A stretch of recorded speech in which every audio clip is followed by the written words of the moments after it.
Badik, the man that needs no introduction to CleanTechnica readers. We met first time in 2016, long time ago in Wrocław, and I remember the beginnings, how you installed your first charger in Warsaw in December that year. Just in general, your view of the last 7 years here in Poland and the view ahead of you. I'm very happy to be back in CleanTechnica. It really reminds me of the time when we started here. 2016 was the year when we installed the first charger. Now we have more than 1,500 chargers under management with Poland and other countries, most of them in Poland.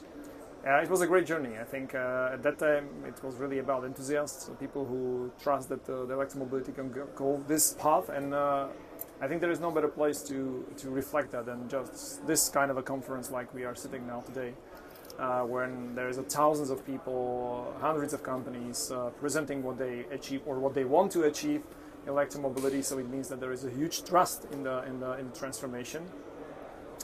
Obviously, at that time there was not so many people who trust this path. I'm therefore happy that CleanTechnica and the GreenWay were at that time really a kind of visionaries and saw that this is coming. And I'm happy that it came. It's for sure. Truly.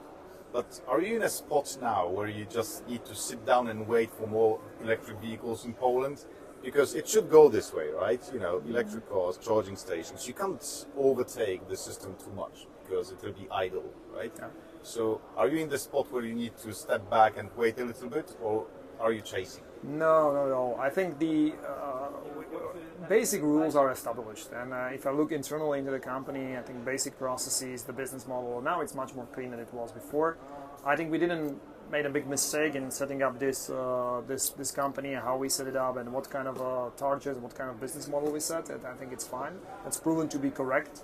But now we need to develop it further, and this is really a lot of organizational changes. We are growing. When we met, I think in 2016, maybe there was 20 people in the company. Now it's close to 200. Wow! And that's impressive. Yeah, indeed. And we want to continue the growth of the company, but at the same time keep the quality of our service. And because I still believe that we are only at the beginning of the electromobility path. And the last thing what I want to do is that electromobility will discourage people from buying electric. So we need to do a lot to keep the quality of the service, to keep the availability. In our business, it's measured by availability. So it means that how many times you are able to start the session when you really try, and we start to get to 99%, 99.5% one day, and this actually require a huge amount of effort internally to organize all the work. So I would say the largest investment which we have made in the last 6-7 years was not actually to the chargers and the hardware itself, but was into the company and people, because that's what you need to do. And at the moment, I feel that we are in a stage where this is settled, not like done, but settled. We have a proper structure, so we have a business model right. We have a proper structure internally into the company, and we not just need to grow, improve some processes, maybe establish some new one, and it will go good direction. But I feel this internal investment into the people was the most critical thing which we did. Okay. Can I ask a difficult question? Yeah. Okay. The question that comes up quite often when it comes to charging operators: can you make money on it? Because if it's a business model, eventually you will need to make money on it. We do, and we do obviously millions euro revenues on the charging services as well, on the sales of the charger, and helping our partners to establish their charging infrastructure. Obviously, as I said, we invest a lot. We invest in the long term in a capex, so sometimes for 40 years for transformer station or 10 years for chargers. not all investment which we are doing into the people, we can say it's a capex. So some of this are operational cost, which goes down to the fact: are we operational profitable or not?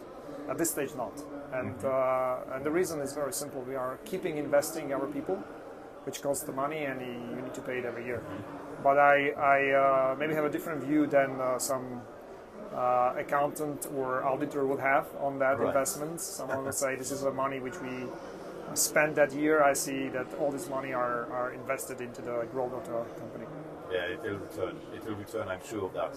And it shows, I've been driving an electric vehicle for the last 3 weeks, like non-stop now as a family car and company car. 8 out of 10 chargings are from GreenWay. And I'm not saying it because you're sitting here, it's just a reality, right? And it's worked unfailingly.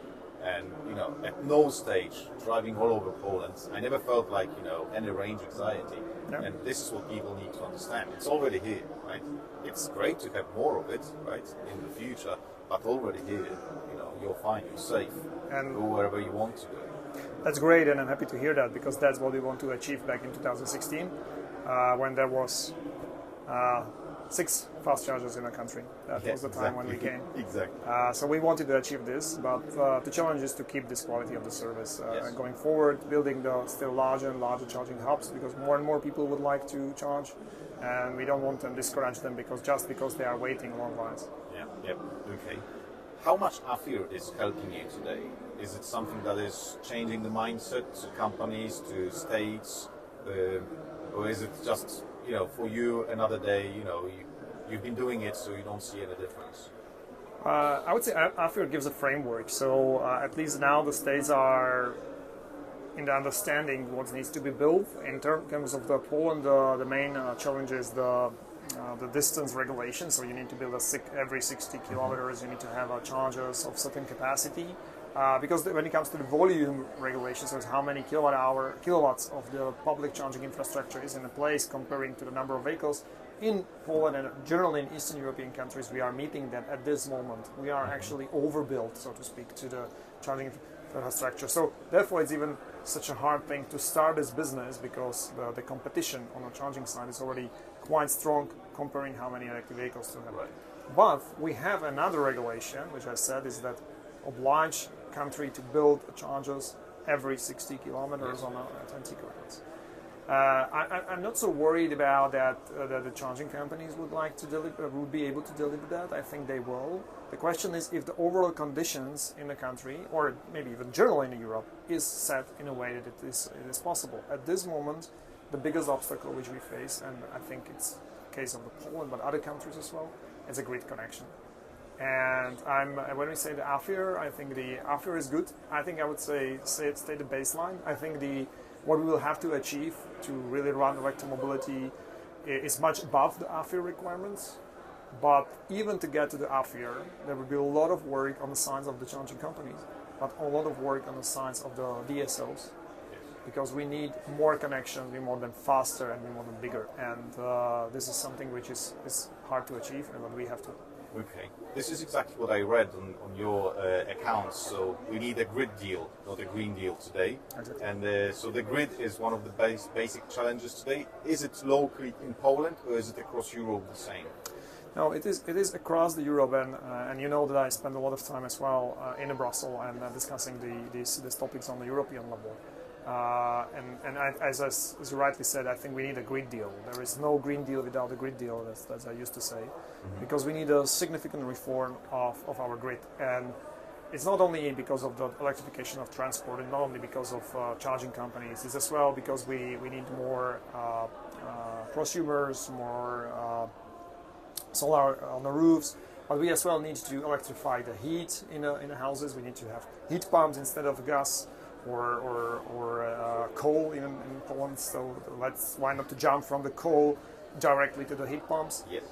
We need electrification of certain processes. It's not just cars. That's right. It's not just cars. So we need the grid to be ready for that. But probably companies working in the charging industry are the one who see this in advance, because if you look internally in our company, what we do, we roll out the chargers. It means that we are working on the projects, and we are working in parallel on many projects, and I think it's the number of parallel projects which are running, which at the end results in charging hub or charging infrastructure, is more than 400 in parallel. Wow.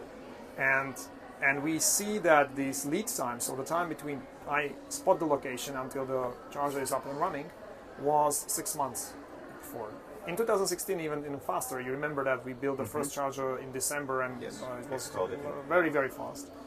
Now it was 6 months. Now it's more than 2 years, and we see that we are still doing only those locations which are the easiest to be built because of the grid connection. We look into our pipeline, we look into our data, and we see that a number of locations where it already takes much longer, and the number of these locations where it takes too long is just growing and growing. So because we as an industry, we need more connections, new connections, very often on locations where before that there was no need for any high power connections, for example highways, and we need high power. So it's if you look on the solar on the roof, typically you are utilizing your connection which you have to the house is already existing, and you are not building significantly more on your house than what you get as an input. In our case, it's different. And therefore, we were probably the first sector who were extremely alarming about this, and because we saw it internally that we are coming, guys, we are going to hit the wall. We cherry pick everything, every cherries which were Right. They're gone. around the ground. We already picked, and we are creating the huge backlog of the project, which will.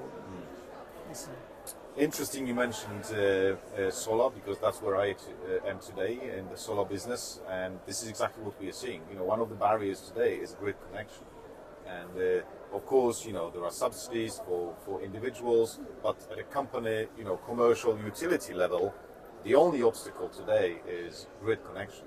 There is money, there is will, you know, people know what they want to do it, and all we need is grid. So we could share the same slogan actually in both industries, PV and EV. No, it's a slogan for all industries, for Yes. all new economy, for all electrification, which we need to do across the industries. But we have basically a recipe for that. The recipe are coming from 3 elements, I would say. The first one is the transparency. So we need to bring much more transparency on the whole process. I'm really starving for a situation where there will be an online tool where I open the map, I see the grids, I see what's the capacity, where I can connect. Should I connect this, or do I need to cross these roads? Because that may be more complicated or maybe faster. So we need to plan. As I said, we have 400 projects in parallel, and our guys just sending the letters to DSO and expecting what will come in 6 months. And Right. this is obviously making the projects more costly and less effective. That's the one element. Another element is so transparency in this, but as well transparency in the process. So if I put the applications, I want to know where my application is, who is in front of me, how long it's going to take. Second things are very much linked to that, and actually this transparency will force the DSO to change the internal processes.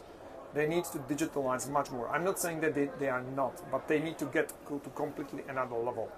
Right. To be able to deploy the investment faster, and as well to keep this transparency and answering these things much faster. And the last thing is generally put more money into the system. We don't want to come and fight with the DSOs. I know that they have troubles on their side. They have issues with the permits to build the new connections and planning and everything. I'm fully understand that, and this is not the aim is just to blame someone, but we need to bring in more money into the system, into the grid. And I used to say, really, when I talk with the people from the European Commission, give more money to the grid and less to us. Yes. Because without the grid, we are not able to move. Exactly.